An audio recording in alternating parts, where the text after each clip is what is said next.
SeniorLivingGuide.com podcast discusses topics which are relevant to the everyday lives of seniors and their caregivers. We are joined by experts who share their knowledge on a variety of issues. SeniorLivingGuide.com podcast offers solutions and resources to create the best quality of life as we age. And now, let's welcome your host, Darlene Mahoney. Thank you for joining us on this episode of SeniorLivingGuide.com podcast. We want to thank our listeners who have been the key to our success as we enter our third season of Senior and Caregiver Resource Podcasts. Our podcast can be listened to and followed most anywhere you enjoy music or podcasts, such as Spotify, Apple Podcasts, Google Podcasts, and even Alexa, and many more. And please don't keep our podcast all to yourself. Share with a senior or caregiver who you think will benefit from the support that we provide. I am your host, Darlene Mahoney, and I am excited to share the news that SeniorLivingGuide.com provides a one-stop shop to finding senior housing, including independent and active seniors, a new home, while providing an excellent resource to assisted living, skilled nursing, memory care, or even home health and caregiving services solutions, and one easy-to-navigate website. So visit SeniorLivingGuide.com today. And I would also like to thank our podcast sponsors, Parish Healthcare and Parish Medical Center.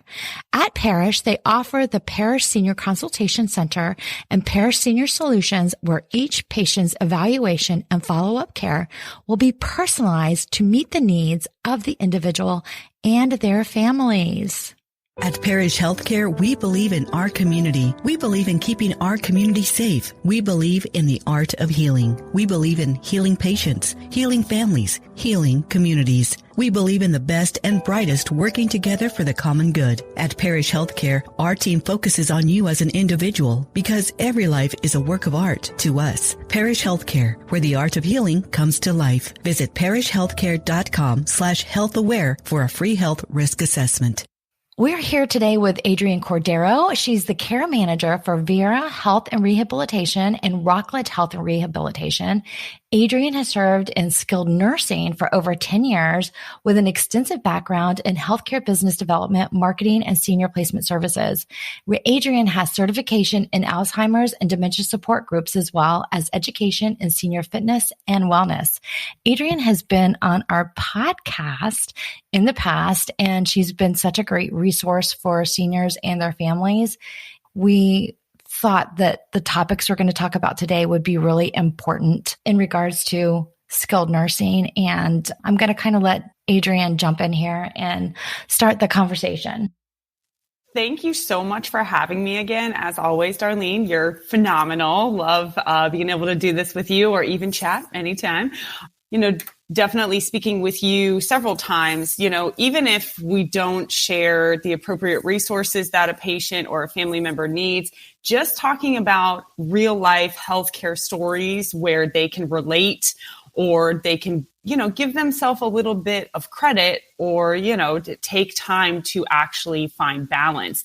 Being in skilled nursing, not only skilled nursing, but also assisted living for, 10 to 15 years. I can't even, I lost count. But dealing with all of them and seeing, as I heard in one of your previous podcasts, you put it beautifully, the walking grief. It is a sense of walking grief, whether it's a loved one who has cancer or Alzheimer's or dementia or Parkinson's or some type of diagnoses along those lines.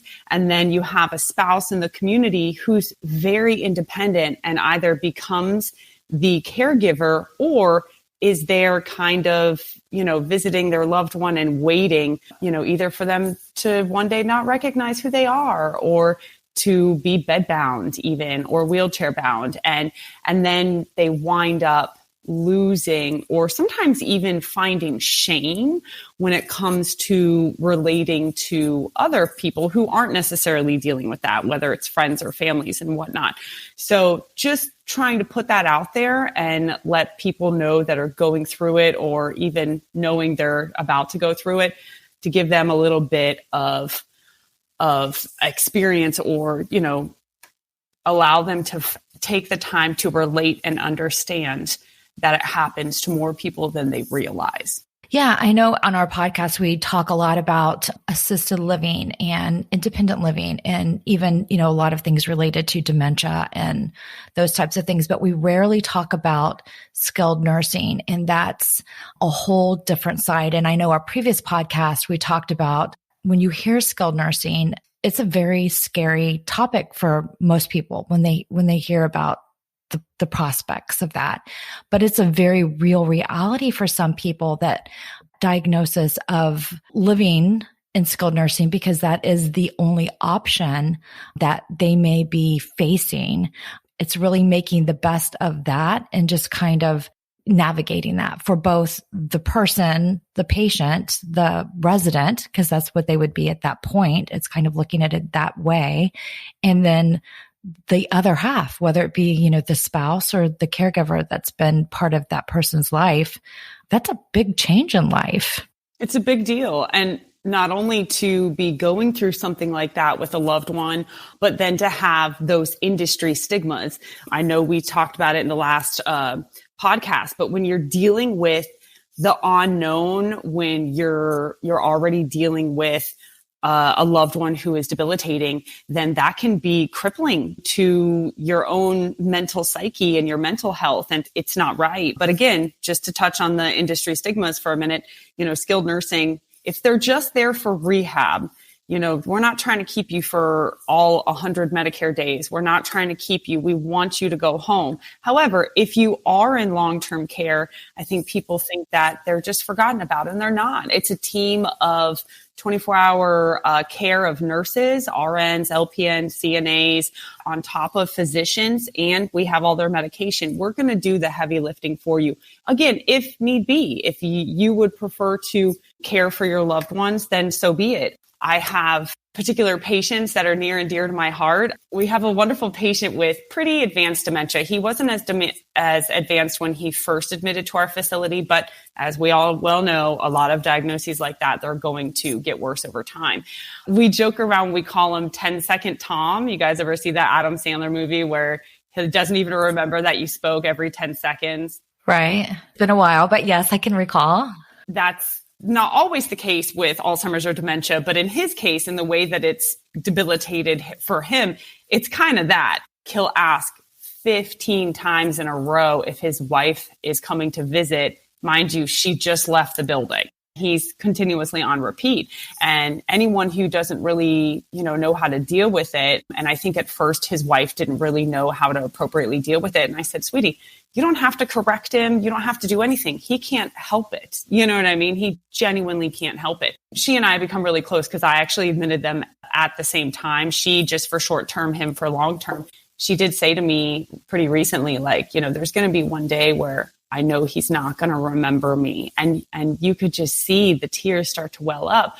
We may have taken the heavy lifting of the 24-hour care for him off of her shoulders, but the emotional weight that she has to deal with her husband, not even remembering her visiting him, and B, she knows he's starting to get a lot worse. That moment, it brought tears to my eyes as well. And all you could do is try to be the best possible emotional support person that you can for her. And I think now she just comes to hug me and kind of reiterates that it's a struggle. So it's a new way of living. And it has to be hard when your loved one that you've spent, my parents were married for 50 years. 50 years. It's mind blowing. My parents didn't have that situation. My mom passed away. It's a long story. But if you think about it, if you're with someone for that period of time and then they're separated, you're back at your home and that person is now in long-term care and potentially, most likely, they're never coming back home. You're living in two separate places. You have to restart your life, yet your loved one is still living. It's a quagmire. The person that's still healthy enough to be home alone or an independent living or 55 plus or even assisted still has to have a quality of life. Absolutely. No, I get that. And if you think about it, that's most of their adult life.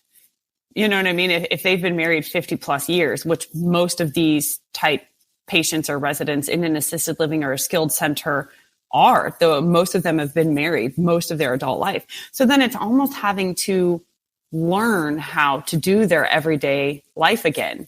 It's almost like becoming borderline single. That can just dogpile into depression. And that's why I always tell, any of the spouses that we care for, their loved ones for, to definitely make sure that they're taking care of not only their mental health, but their physical health, because of course they both coincide. And they're like, sometimes it's guilt or shame that just unravels them because they feel like they shouldn't. They feel guilty because their loved one or their spouse can't do the same things they can. But no one should ever feel that way, ever, because someday, who knows when that may happen to you. Just enjoy the independence and the physical attributes that you've been granted and enjoy your life. You almost need to reinvent yourself and maybe find different groups. Start looking for opportunities for social activities outside of what you had in the past. True. My mom was a caregiver to my stepdad. Unfortunately, he had colon cancer. Then he was in remission for 5 years. And then when he had a routine PET scan, it was everywhere, literally everywhere the cancer was.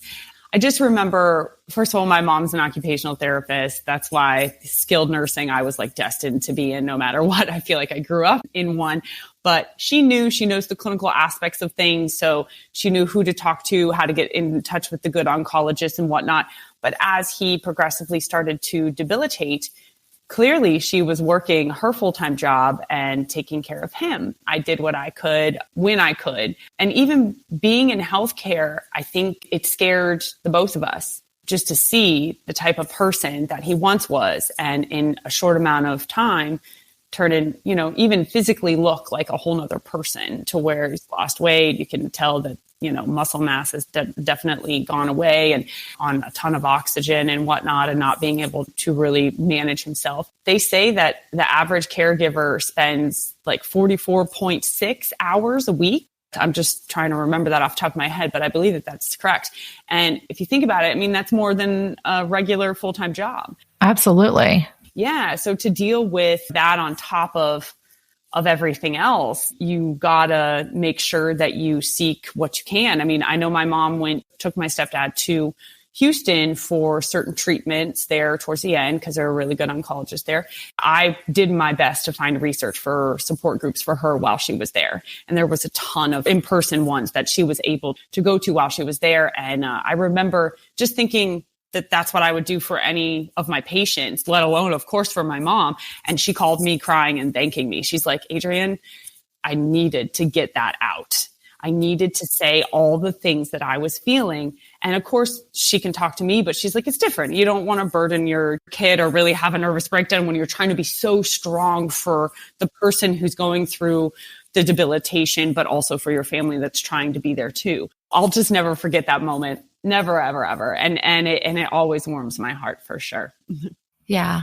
It's so important. And I think that especially caregivers and family that's trying to stay strong, they don't do that for themselves. And they don't realize that it takes a physical toll on your mind and body. Your mind and body can only take so much, and then it will give. And then you find yourself in a bad position. And it doesn't matter, I think, really how hard you try to fight it, you just can't. Yeah, so true. And that's why I always say to my caregivers, and obviously to my mom, that was several years ago, but you wind up having this sense of bond and attachment to anyone that helps you through that type of a time. Because in the end, my stepdad did pass away. But even in a lot of the cases in these patients, they too, their loved one a lot of time eventually passes away. So anyone that was during that journey that winds up in essence changing you, you're going to have this bond with them forever. And that is probably the unspoken true love of healthcare. Any nurse or doctor, or CNA on the floor or what have you, definitely has seen or felt that in some way, shape, or form. clearly I have a family of caregivers in healthcare. My husband works on the floor at a particular facility.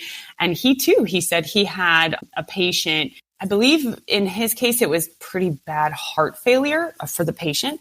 And the wife wouldn't leave her husband, wouldn't leave his side. She didn't even want to leave to visit their children. That is how attached not only she was to her husband, but because my husband was the prime caregiver, and of course was there to help her through it as well. She wrote, certain thank you letters to him and sometimes they try to give you money and you're like, sweetie, I get paid to do this, but, doing something like that, those types of things really, have a strong hold on our hearts, for any healthcare workers as well.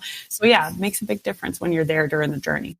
Right. Exactly. And we appreciate those healthcare workers that aren't just caring for the patients that are, in the bed, but the families that are there that need that additional support. That's so important to be able to have that in any healthcare environment. I think it's important. It doesn't matter where it's at. Very true. Yeah, I know that when you're separated from your spouse or from, even if it's your mom and you've been living, some people have lived with their mom their whole adult life, and then you're their father or something of that nature. And it's just life altering and life changing, and just understanding that journey and understanding what that looks like for them. I think it's so important to have those resources available in the form of the support groups. And I don't think people research enough or even know that they're available. There's so many online, whether it's Facebook or, anything local for somebody. If you're affiliated with the VA, they do a ton of support groups through the VA. I'm pretty sure every county has a Meals on Wheels. So not only do they help deliver meals for folks who can't drive anymore or aren't able, they too have support groups through Meals on Wheels. So no matter what county you're in, there's some sort of resource that you can certainly reach out to and be a part of. Well, and in the area in which I live, I've noticed there's senior centers. Oh, tons. I remember my grandmother who passed away at 99. She lived quite a while and she was funky, man.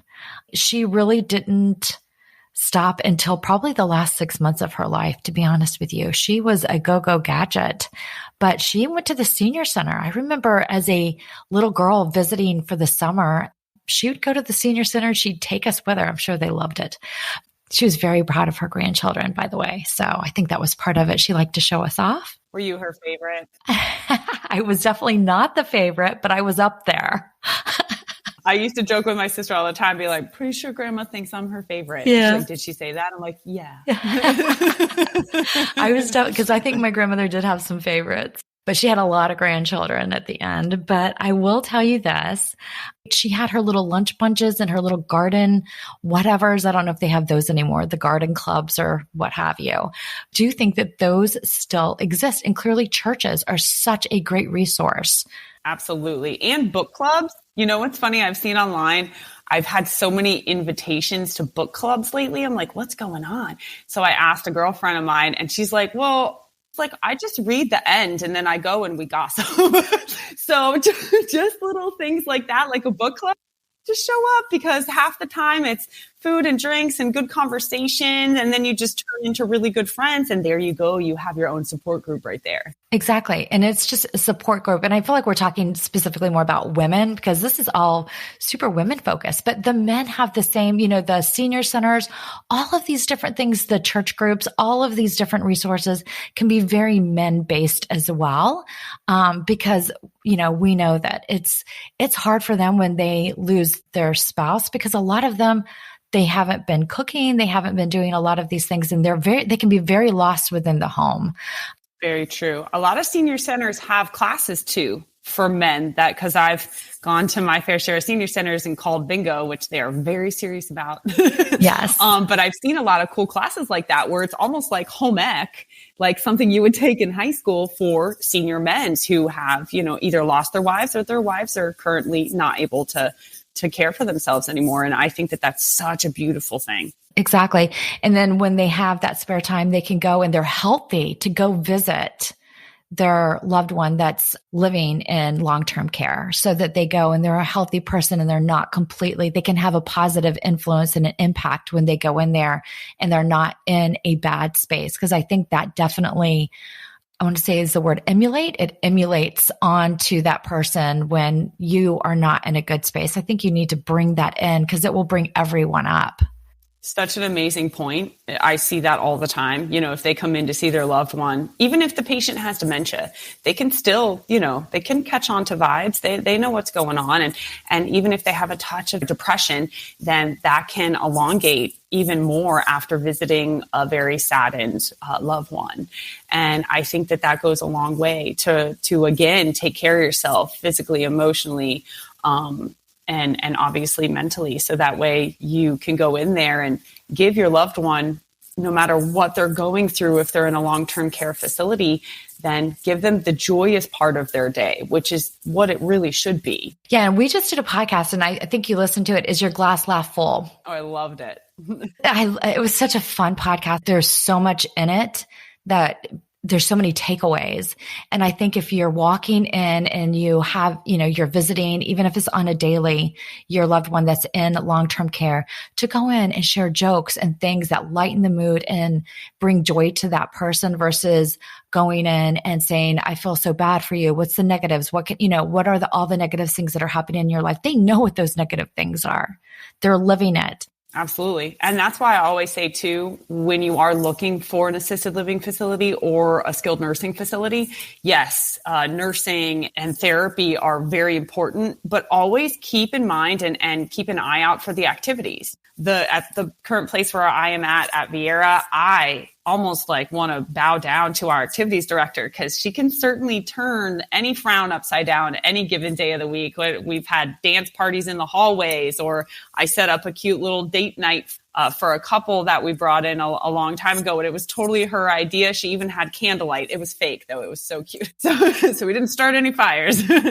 Just the energy and the thoughtfulness. I remember I came in one day super stressed out over the hectic day I was having, and they were having a fake snowball fight in activities. And I took it upon myself, because I practice what I preach, to put all my work down for a minute and participate with the fake snowball fight. I had an absolute blast. And then the rest of my day got 10 times better, just because I took a moment to participate in something fun and silly that put a smile on everybody's face. Well, and what makes it even better is to notate the fake snowball fight was in Florida. So that's extra fake. So, because we don't have snow. It was big balls of cotton, but when you have baskets full of them, you get intent, you get into it. Yeah, I had seen, and I know I'm digressing just a tad, but it was like the best thing that I saw during COVID, that a community that is one of our clients had done a video where they had given all of their residents the plastic guns that shot the little... Like the Nerf guns? The Nerf guns, you've got it. Those are a blast. And they had someone running around that was dressed as COVID. So they let their residents shoot the Nerf gun at the COVID. And I'm like, that is the most awesome, fun stress relief. I would be in on that all day long. Absolutely. That sounds like a blast. I think we all needed to shoot COVID during it, right? Exactly. I was like, you could sell tickets to that game. It was pretty awesome. Yeah. So I think we're going to take a quick break for our podcast sponsors, Parish Healthcare. And then we're going to talk about some more ways to take care of yourself while your loved one may be in a long-term facility and they may be deteriorating, and then resources as well, and just additional chit chat with Adrian. Hey Mom, how's the retirement home search coming? Oh my gosh, I'm just so stressed out. I don't even know where to begin. Well, why are you so stressed? What's the matter? I don't know where to find anything. I just need everything in one place and know what all the options are. Does the idea of searching for senior housing seem overwhelming and you just aren't sure where to even begin? SeniorLivingGuide.com has great news for you. We offer a one-stop solution to take the stress out of your senior housing search. At SeniorLivingGuide.com, both our statewide Florida edition book and website are created to make your senior housing search very easy for you to navigate. We provide details on communities, including retirement, assisted living, skilled nursing, memory care, and home health, allowing you to decide which best fits your needs and then connecting you directly with those communities. Visit us online at SeniorLivingGuide.com. At Parish Healthcare, we believe in our community. We believe in keeping our community safe. We believe in the art of healing. We believe in healing patients, healing families, healing communities. We believe in the best and brightest working together for the common good. At Parish Healthcare, our team focuses on you as an individual because every life is a work of art to us. Parish Healthcare, where the art of healing comes to life. Visit parishhealthcare.com/healthaware for a free health risk assessment. And we are back. Thank you so much to Parish Healthcare and Parish Medical Center for all that they do and the sponsorship of this podcast. And we are back with Adrienne, where we're going to chat a little bit further. During the break, she was sharing with me a really heartwarming story. And I thought that you might be interested in that as well. So tell me a little bit more about that, Adrienne. The beautiful thing about certain assisted living facilities and skilled centers is that a lot of them have certain specialties. In this particular case, this place had a dementia unit, meaning it's a locked unit. So, regular dementia or Alzheimer's, not that that's fun, but it can progress and get 10 times worse. Kind of wondering if the patient's going to be exit seeking, meaning trying to get out, or just likes to walk around aimlessly and wander around. So that's something that a locked unit can really help with, especially for the patient's safety. In this particular case, I was helping a gentleman who his wife was diagnosed with Alzheimer's very young. I mean, like 49 years old. And gosh, it just broke my heart. In the beginning, obviously she was diagnosed with it, but she was still of sound mind enough to ask her husband to promise her to never put her in a skilled nursing facility. At this point, though, she was the type of Alzheimer's that unfortunately was exit seeking and was found by police on the side of 95. Which anybody in Florida knows that's like a major, major highway, a whole east coast of the United States. Clearly being picked up by the police. Thankfully, the husband was able to help. But at this point, when there's so many safety concerns, he had no choice. He had no choice. And in a lot of cases with dealing with Alzheimer's and dementia, the patient can get so bad to where they also get physical, meaning combative and agitated and downright mean. They turn into a person that they themselves don't even know. It's heartbreaking beyond belief. But this particular man, he knew it was necessary at this point in time to admit his wife to this particular center.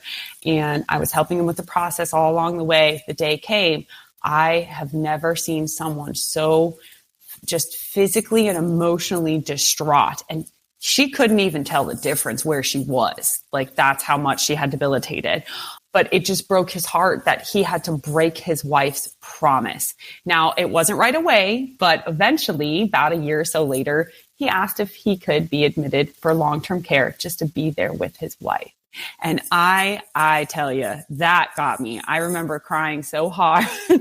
The fact, obviously he was still of sound mind and alert, and he chose, even though he really physically did not need to be, he did meet the qualifications. He needed a little bit of assistance, but not too bad. And just for him to stay there, mainly for his wife, just was absolutely beautiful. And the love there was so potent, even after all those years of her dealing with Alzheimer's and dementia. So I feel like that's like a Lifetime movie. Totally. It's like The Notebook, right? I've never, that's just a commitment that you don't really see very often. So true.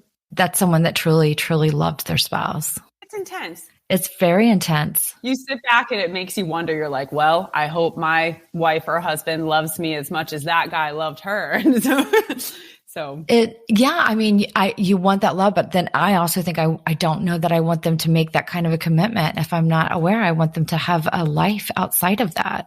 I would prefer that myself for my husband to do that. And I should hope he wants me to do that too. But yeah, I get it. Sometimes though, people, there's that attachment. They kind of feel like maybe he felt like he just couldn't, he didn't know how to live without her. Plus, you got to remember too, being diagnosed with Alzheimer's so young in life, he had been her caregiver for already, 15, 20 years before we even met them. So wow, that's really an amazing story. Thank you for sharing that. of course, my pleasure. And just to go beyond that, for the reasoning anyway, as to why I feel he would choose to do that. I know we've spoken a lot on the emotional and the physical challenges, but there's a lot of social challenges too for a caregiver, if you think about it. It's going to be more difficult for them to travel or have dinner with friends or even talk to the neighbor because you're inside the whole time taking care of your loved one. And so if he was dealing with not only being her caregiver for so long, but then clearly probably had a lot of those social challenges, he probably thought, well, she was it. This was what I've been doing for however long it is. And for those who are out there and, new to it, I think that that's where some of the shame comes from for the caregiver as well, because they may have couples that are their same age, but their spouse isn't debilitating at all. Therefore, they're ashamed because they know that they can't really relate, or that their friends who they've been friends with for so long now take pity on them. That's where, a true support group or just a friend could really help, because no one wants to deal with that type of embarrassment, especially when it's a situation where it shouldn't be embarrassing. If anything, it should be commended. No, I absolutely agree with you. So we talked a little bit about kind of interesting resources that are more community-based, but there's definitely resources that if you don't want to go to the community, or if you want something that's more, being able to talk with someone that might be more on a professional level, or groups that are really facing very specific issues very similar to yours. There's a lot of support for that as well, and both online and offline in person. So where are some of those resources? There's plenty out there, and something that I didn't mention for short term, don't forget these places can do what we call respite care. If your loved one, if you've been caring for them for a long time, and then they're debilitating and maybe they're under hospice services, hospice will pay for a respite, which just means a short-term stay. We deal with this a lot in rehab centers like mine, where a loved one wants to go on vacation. They need a break, which good. You need that balance. And I commend that. So they will call up a place like ours and say, hey, hospice is willing to pay for X amount of days. So it's 7 to 10 days. The patient stays, we care for them, and then we're able to get them back home safe and sound. Again, a lot of assisted living facilities are able to do this respite care as well. All you got to do is call around, see which facilities are willing to do it. Also, the local hospitals, there's a lot of places that have either designated services or even social workers that are able to give you the resources that you need to take home or to get you on that next step. Of course, Alzheimer's Association, if you're dealing with dementia or Alzheimer's, actually at Old Senior Center that I used to volunteer at is where I utilized my dementia and Alzheimer's support group certification. And therefore, a ton of these senior centers have it already embedded in their calendars, in their schedules. So that's something you just gotta look for. And then Aging Matters. I know that there's that anywhere, which is typically in association with Meals on Wheels, which I know that we spoke on earlier. But yeah, every community should have that type of a resource on top of the skilled nursing and the assisted living facilities. Yeah, and utilizing caregiver support groups on Google will probably provide some, additional resources in your area, no matter where you're located. Like I said, online and offline. I know during COVID, tons. I know here with SeniorLivingGuide.com, we were getting Zoom support group information, and it was from all over the country. The best thing about the Zoom part or the online part is it doesn't matter where you're at, you can join. But, sometimes you need that personal connection. But that's not for everybody. And then not everybody can get out and about either. I mean, it just kind of depends on where you're located and what your physical abilities are. Some people may be in the middle of a rural area that can't get to that support group, but that doesn't mean that they don't need it. So, I mean, there is that availability as well on the online side. And to touch on your point about a lot of those Zoom calls during COVID, I did a lot of them with our local Aging Matters. And I know for a fact that they did them, in several other states, like you were saying. And a lot of those videos that are, most of them, targeted towards caregivers, they're still on their website. So if you're new, you don't really know where to start out, you can certainly go and look at all those types of videos that are still on Aging Matters websites. Okay. Yeah, so much. And then if you're listening to this podcast, I mean, you can definitely reach out to info@SeniorLivingGuide.com as well. And we can look in your area because we do have a lot of resources here that might be helpful as well. So, and I know that our sponsors at Parish Healthcare and the Parish Consultation Center, they have resources as well. They have a caregiver support group that Janet Rooks actually, who has done several of our podcasts in the very beginning of season 1, does those caregiver support groups. Was there anything else as far as that you would recommend that the caregivers can do to cope and what they can do for themselves to live richer lives as they're caring for their loved one that's in long-term care? Absolutely. Of course, on top of those resources we just spoke about, and I know briefly I said, make sure you take care of yourself physically. Resources and videos on places like Aging Matters or even YouTube. YouTube has so many easy peasy, like chair yoga videos for seniors or sit and fit using TheraBand, which is something, by the way, a real physical and occupational therapist would use.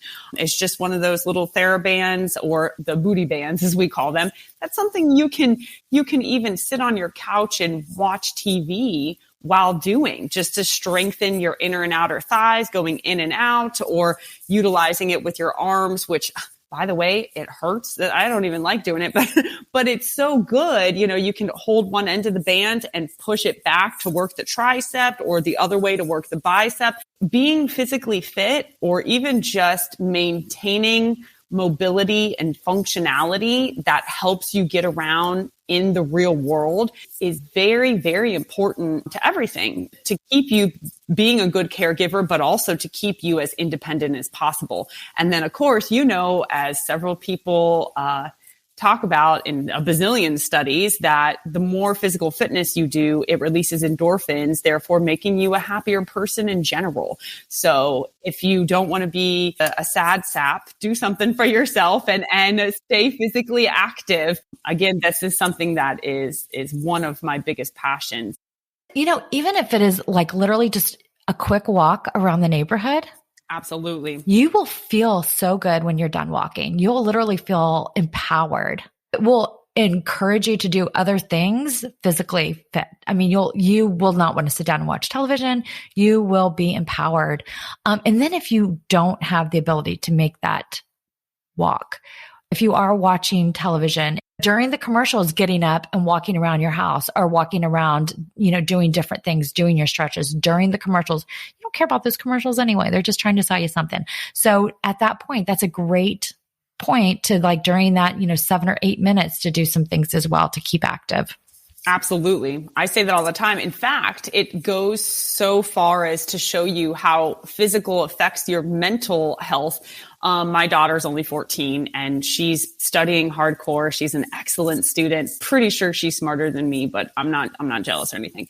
And, she had this major test. I think it was Latin. God, she hates Latin. So I get it. Yeah, it's intense. I said, you know what?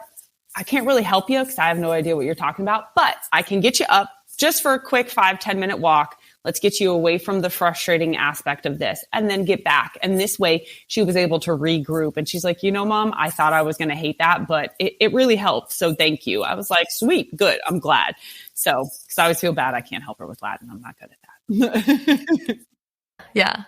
No, these are great tips as far as, keeping that caregiver in a positive place, staying social, staying active, eating healthy. Nobody wants to hear that, but that is such a good, and we have so many healthy podcasts, healthy tip podcasts that we've done over the last couple of years. Some of them really quick tips, some of them a little bit more detailed, but that is such an important part, especially as we age. Our body really wants healthy food as we age. It no longer tolerates the processed foods. It really just doesn't like it. So it really is important to really kind of take a few steps back and eat healthier, that kind of thing. So, and the social stuff, I think the social stuff is really super important to make sure that you're having an enjoyable life with people that do care about you, spending time with people that matter.